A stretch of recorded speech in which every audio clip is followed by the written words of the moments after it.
Now let's start with this month's most controversial story, the Sky Sports sexism row that erupted earlier this month. Now anchormen and pundits Richard Keys and Andy Gray, their ship sank following sexist comments they made regarding female referee assistant Bryan Lacey. Now Andy Gray at first was suspended for these comments, but then when further footage came out of him asking a female co-worker at Sky Sports to put a microphone in an inappropriate place, he was finally sacked. Now for those people who think he shouldn't have been sacked, that might be the case, but I'm going to tell you he's going to be alright. You see, initially it looked like he'd have to go through a heavy court case to get any compensation back, but Sky Sports threw in the towel fairly early and have given him a massive payoff, because they realised if they went to court there'd be millions upon millions of Sky Sports viewers that would happily testify that throughout his entire commentating career Andy Gray has always talked out of his arse anyway.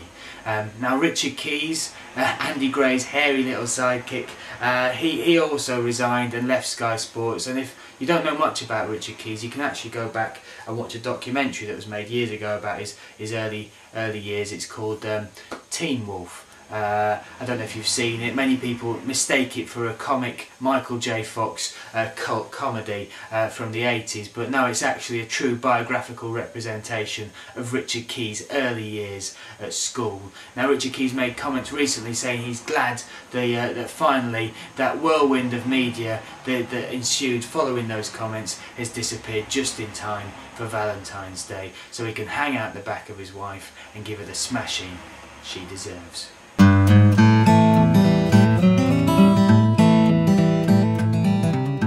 Gary Neville has finally hung up his boots and retired from playing football after over 600 appearances for Man United and 85 caps for England. Now much speculation has been made as to where Gary Neville's next move will be within the football world, and it looks highly likely that it will be from the football pitch into the commentary box and into our TV sets, taking the place of Andy Gray on the commentary team for Sky Sports. Now that potential move has been met with much negativity and criticism already, because if anybody has a face for radio, it's Gary Neville.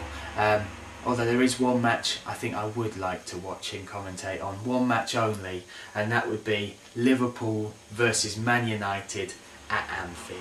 Now that would be amazing, just to try and watch him remain impartial, especially after over the years we've seen how passionate and the controversy he's caused, the heart wearing on his sleeve, the emotions that he's let rip in those games over the last 5-10 years has been amazing. So to watch him try and repress those emotions while Man United play Liverpool at Anfield would be great. It would be even better if Man United came from behind to beat Liverpool in the last minute, just to watch Gary Neville erupt, almost explode, his veins pop out of his neck, him rip his very expensive suit off, smash through the commentary glass and attempt to fight 40,000 Scousers on his own. Now that is a fight I think we would all love to see. Now say what you want about Gary Neville, I do think we can agree he's a fairly old school footballer. In fact that was proved in his interview with Football Focus, when he stated that through his years of playing with Man United he wouldn't even go out and drink with a player from another team. Now that's a far step away from the modern day footballer. Players like John Terry who will not only go out with other players from other teams, but will quite happily entertain their wives as well. Now if we look back on Gary Neville's career, I think we can say it was pretty flawless. He only made one true mistake, I think. I think we all know what that is. Some of you might think, are you talking about the tackle at West Brom? The tackle which probably prompted him to announce his retirement. No, I'm not.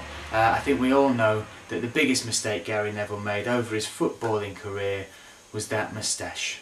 Now, Gary Neville seems to have the body of an athlete, the face of an 80-year-old confused man, but somehow the hair follicles of a prepubescent 13-year-old boy. Now, I almost salute Gary for sticking with that effort of a tash for so long. However, I don't imagine he could have lasted that long with that moustache in any other career. For example, if he was a teacher, I'm sure if he had that moustache by now the police would have kicked his door in and checked his hard drive. So now, on that note, Gary Neville, I would easily put you in my England team of my generation, right back but I wouldn't let you babysit my children. Gary Neville, we salute you.